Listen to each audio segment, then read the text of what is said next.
জয় জগন্নাথ। আজ আমরা এসেছি আমাদের বিধায়ক সুকান্ত দোলের অফিসে। আজকে আমরা দাবি নিয়ে এইটাই এসেছি যে আমাদের পাঁশকুড়া থেকে চন্দ্রকোনা রোড অব্দি রেল চাই, এবং সুকান্ত দোলে আমাদের বিধায়ক আমার এক ভাইয়ের মতো। আজকে ওনাকে পেয়ে আমরা ধন্য। আমরা আজকে ডবল ইঞ্জিন সরকার পেয়েছি, তাই আমরা আশাবাদী আমাদের পাঁশকুড়া থেকে চন্দ্রকোনা রোড রেলপথ দ্রুত গতিতে এগিয়ে যাবে।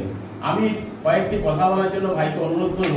আমাদের ভারত স্বাধীনতা সংগ্রামী ক্ষুদিরাম বসু এবং পণ্ডিত ঈশ্বরচন্দ্র বিদ্যাসাগর, এই দুই মহাপুরুষের জন্মভূমির প্রতি তাড়াতাড়ি রেল ছুটুক, তাই ভাইটাকে অনুরোধ করছি এই বিষয়ে কিছু বলবে আমাদের বিধায়ক সুকান্ত দোলে। ভাই বলো। দেখুন, চন্দ্রকোনা বিধানসভা তো বঞ্চিত রেল লাইনের থেকে, সেটা তো কাউকে বলার অপেক্ষা রাখে না। এবং এটা খুব ভালো ব্যাপার যে ব্যক্তিগত উদ্যোগে আমাদের এই দাদারা দীর্ঘদিন ধরে লড়ছে রেলপথের জন্য, কারণ এটা সরকারের করার কাজ ছিল।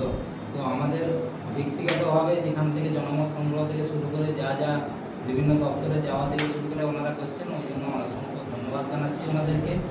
এবং চন্দ্রকোনার বিধায়ক হিসাবে আমার তো স্বপ্নই যে প্রথম টার্মেই যেন এখানে রেল লাইনের কাজ শুরু হয়, এবং তার জন্য যে পদক্ষেপ নেওয়ার সেটা আমরা নেব। এবং চন্দ্রকোনাবাসীকে যাতে করে রেলপথের সুবিধা পায় তার ব্যবস্থা অবশ্যই করব। ধন্যবাদ ভাইকে। আমি রেলপথ সভাপতি চন্দ্রকোনা নিতাই মাইতি।